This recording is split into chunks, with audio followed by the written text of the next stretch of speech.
السلام علیکم ناظرین، میں ہوں عرفان فلاحی نظامی اور آپ دیکھ رہے ہیں دکن میڈیا کا اردو خبرنامہ۔ آئیے ڈالتے ہیں آج کی اہم سرخیوں پر نظر۔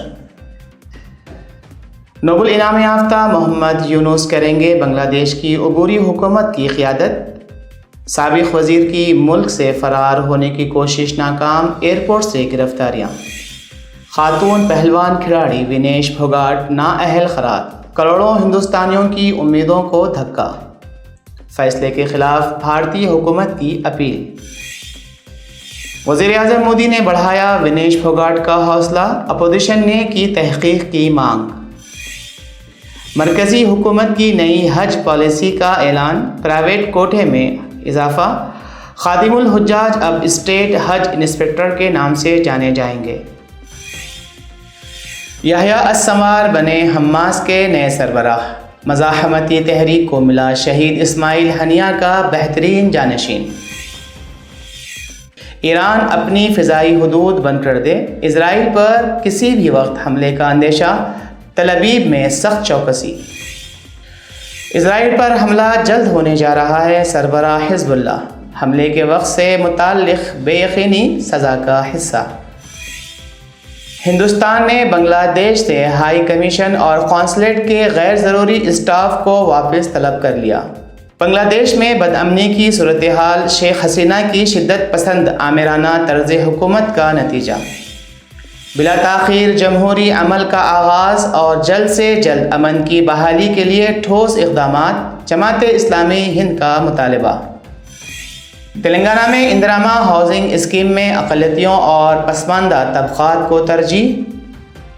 ریاستی وزیر اتم کمار ریڈی نے کہا، حکومت تمام مستحق غریب خاندانوں کو آئندہ 5 برسوں میں مکانات فراہم کرنے کے کیے گئے عہد پر قائم۔ اب خبریں تفصیل سے۔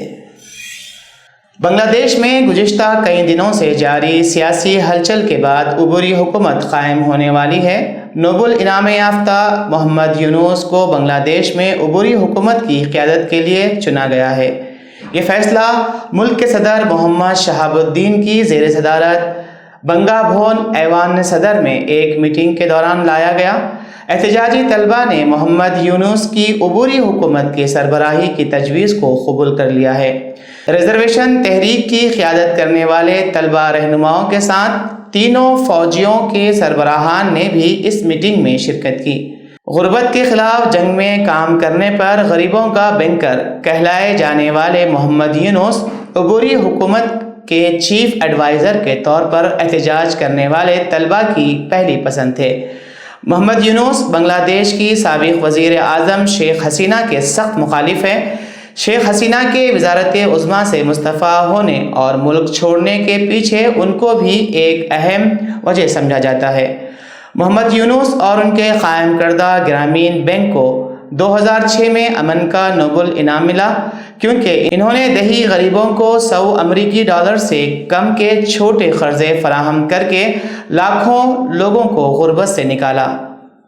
ان غریبوں کو بڑے بینکوں سے کوئی مدد نہیں مل سکی۔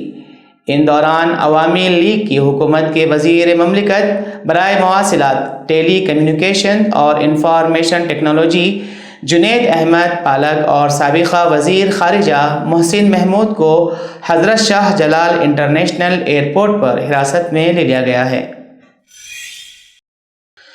پیرس اولمپک 2024 میں ہندوستان کی امیدوار کو اس وقت شدید دھکا لگا جب مشہور خاتون پہلوان ونیش پھوگاٹ کو نااہل قرار دے کر باہر کا راستہ دکھایا گیا۔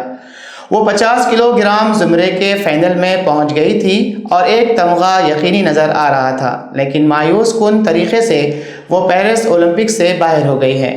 ونیش پھوگاٹ سے پورے ملک کو طلائی تمغے کی امید تھی اور آج دیر رات انہیں فائنل مقابلہ کھیلنا تھا۔ شکست کی صورت میں بھی ہندوستان کے حصے میں طلائی تمغہ آ جاتا، لیکن انہیں نااہل قرار دیا گیا، جس کے بعد کروڑوں ہندوستانیوں کے دل ٹوٹ گئے۔ رپورٹس کے مطابق ان کا وزن کچھ گرام زیادہ ہو گیا تھا، جس کی وجہ سے انہیں پیرس اولمپک سے باہر کر دیا گیا۔ اس فیصلے کے خلاف بھارتی حکومت نے ایک اپیل دائر کی ہے۔ اس دوران وزیر اعظم مودی نے ٹویٹ کیا کہ ونیش، آپ چیمپئنز کے چیمپئن ہیں، آپ ہندوستان کا فخر اور ہر ہندوستانی کے لیے ایک تحریک ہے۔ آج کے فیصلے سے ہمیں دکھ پہنچا ہے، کاش میں اس درد کو الفاظ میں بیان کر سکتا جو میں محسوس کر رہا ہوں۔ مودی نے کہا کہ میں جانتا ہوں کہ آپ میں لڑنے کی صلاحیت ہے، چیلنجوں کا سامنا کرنا ہمیشہ آپ کی فطرت رہی ہے، آپ مضبوطی سے واپس آئیں، ہم اس گھڑی میں آپ کے ساتھ کھڑے ہیں۔ اس دوران اپوزیشن قائدین نے اس معاملے کی تحقیقات کا مطالبہ کیا۔ انہوں نے کہا کہ تکنیکی وجوہات کی گہرائی سے تحقیقات ہونی چاہیے۔ کانگریس کے رکن پارلیمنٹ ششی تھرور نے کہا کہ ونیش کو وہ انعام نہیں مل سکا جس کی وہ حقدار تھی۔ عام آدمی پارٹی کے لیڈر سنجے سنگھ نے پہلوان کھلاڑی کے معاملے پر کہا کہ یہ ایک کھلاڑی کی نہیں، پورے ملک کی توہین ہے۔ انہوں نے کہا کہ ملک کو اولمپکس کے بائیکاٹ کا اعلان کرنا چاہیے۔ اس سے قبل ہندوستان اولمپکس ایسوسی ایشن نے ایک بیان جاری کر کے ونیش کی نااہلی کے بارے میں اطلاع دی تھی۔ مرکزی حکومت نے سال 2025 کی حج پالیسی جاری کر دی ہے۔ حج کمیٹی کا کوٹا کم کر کے 70% کر دیا گیا ہے۔ نئی پالیسی کے مطابق ہندوستان کے لیے مختص عازمین حج کا کل کوٹا 70% حصہ حج کمیٹی آف انڈیا سنبھالے گی۔ اس کے ساتھ ہی باقی 30% کوٹا پرائیویٹ حج گروپ آرگنائزر کو دیا جائے گا۔ گزشتہ سال حج پالیسی میں یہ کوٹا 80/20 کے تناسب سے تھا۔ نئی پالیسی کے تحت 65 سال سے زیادہ عمر کے عازمین کو سفر حج کے لیے اپنے کسی عزیز کو ساتھ لے جانا ہوگا۔ ساتھ میں جانے والے کی عمر 60 سال سے زائد نہیں ہونی چاہیے۔ اس کے ساتھ محرم کے بغیر حج کرنے والی خواتین کی عمر 45 سے 60 سال کے درمیان ہوگی۔ ایک ہی وقت میں اب ایک کور نمبر پر زیادہ سے زیادہ 5 لوگ درخواست دے سکتے ہیں۔ ایک کور نمبر پر 2 نوزائیدہ بچوں کو بھی شامل کیا جا سکتا ہے۔ اب لکھنؤ کے علاوہ حج پروازیں سری نگر، گیا، گوہاٹی، اندور، بھوپال، اورنگ آباد، جے پور، ناگپور، دلہی، ممبئی، کولکتہ، بنگلور، حیدرآباد، کوچی، چنئی، احمد آباد کے لیے دستیاب ہوں گی۔ مرکزی اقلیتی امور کی وزارت نے 5 سال کے لیے حج پالیسی جاری کر دی ہے۔ نئی پالیسی کے تحت حج 2025 کے لیے عازمین حج کی درخواستیں بھی جلد طلب کی جائیں گی۔ نئی حج پالیسی میں خادم الحجاج کے عہدے کا نام بھی تبدیل کر دیا گیا ہے۔ در حقیقت خادم الحجاج کئی برسوں سے حج کمیٹی سے شکایت کر رہے تھے کہ عازمین حج میں ان کے عہدے کو لے کر کنفیوژن ہے۔ اپنے نام کے ساتھ لفظ خادم کی وجہ سے وہ اپنے ذاتی کام بھی لے لیتے ہیں۔ حج پالیسی 2025 میں خادم الحجاج کے عہدے کو اب اسٹیٹ حج انسپکٹر سے تبدیل کر دیا گیا ہے۔ خادم الحجاج اب حج انسپکٹر کے نام سے جانے جائیں گے۔ اس کے ساتھ ہی عازمین حج کی سہولت کے لیے حج سہولت ایپ بھی بنائی گئی ہے۔ اس ایپ پر عازمین حج کو رہائش، فلائٹ، سامان، ایمرجنسی ہیلپ لائن، زبان کو سمجھنے میں آسانی کے لیے سہولت میسر ہوگی۔ اسماعیل ہنیہ کی ہلاکت کے ایک ہفتے بعد یحییٰ سنوار کو حماس کا نیا سیاسی سربراہ نامزد کر دیا گیا۔ حماس کی جانب سے جاری بیان میں کہا گیا کہ مزاحمتی تحریک حماس نے اپنے سیاسی بیورو کے سربراہ کے طور پر یحییٰ سنوار کو منتخب کیا ہے۔ حماس نے ایک بیان میں کہا کہ اس نے ہنیہ کی جگہ سنوار کو اپنے سیاسی بیورو کا نیا سربراہ نامزد کیا ہے، جو تہران میں ہوئے ایک قاتلانہ حملے میں ہلاک ہو گئے تھے، جبکہ ایران اور حماس کی جانب سے اس حملے کے لیے اسرائیل کو ذمہ دار ٹھہرایا گیا ہے۔ تاہم اسرائیل نے ذمہ داری کو تصدیق یا تردید نہیں کی ہے۔ اسرائیل کی جانب سے یحییٰ سنوار کو 7 اکتوبر کو اسرائیل پر ہونے والے حملے کا ماسٹر مائنڈ قرار دیا جاتا ہے۔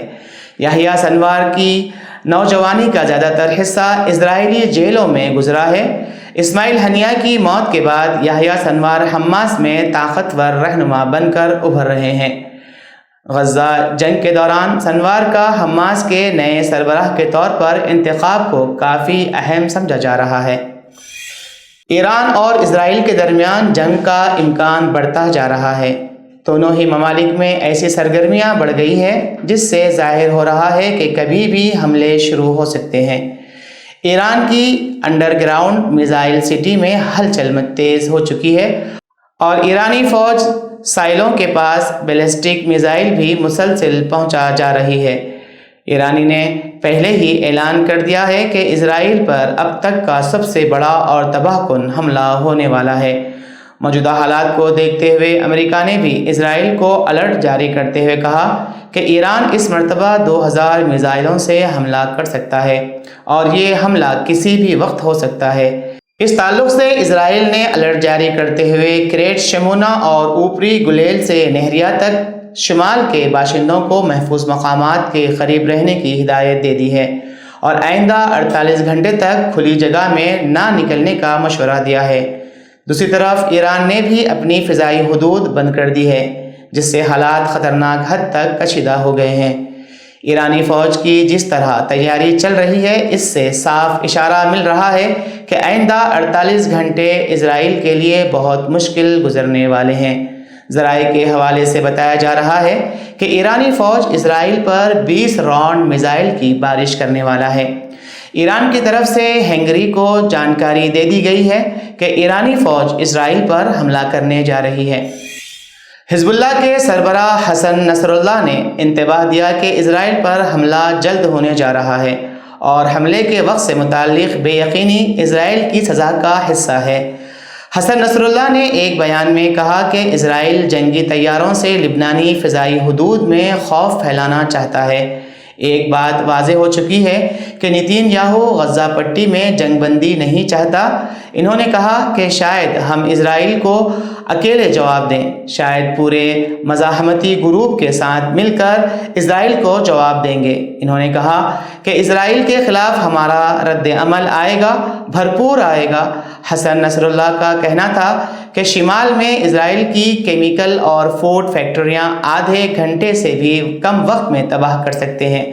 اسرائیلی حملے میں کمانڈر فواد شکر کی شہادت سے حزب اللہ کو بڑا نقصان پہنچا اور اسماعیل ہنیہ کی شہادت سے حماس سمیت حزب اللہ کو بھی دھکا پہنچا۔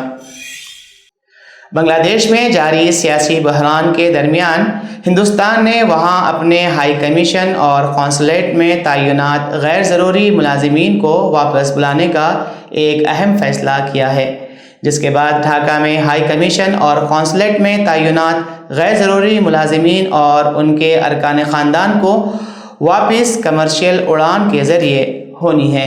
واپس آنے والے سفارتکار فی الحال ہائی کمیشن میں ہی رہیں گے، جبکہ بنگلہ دیش میں ہندوستانی ہائی کمیشن میں کام جاری رہے گا۔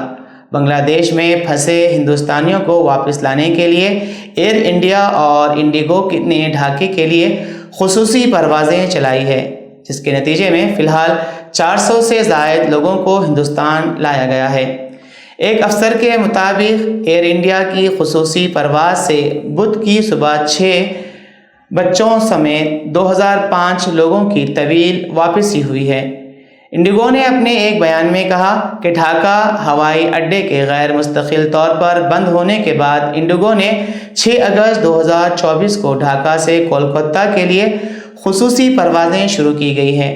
یہ اڑان بنگلہ دیش سے ہندوستانی شہریوں کو بحفاظت واپس لانے کے لیے شروع کی گئی ہے۔ ایئر لائن کے مطابق ہندوستان سے ڈھاکہ کے درمیان بدھ سے پروازوں کا سلسلہ شروع ہو گیا ہے۔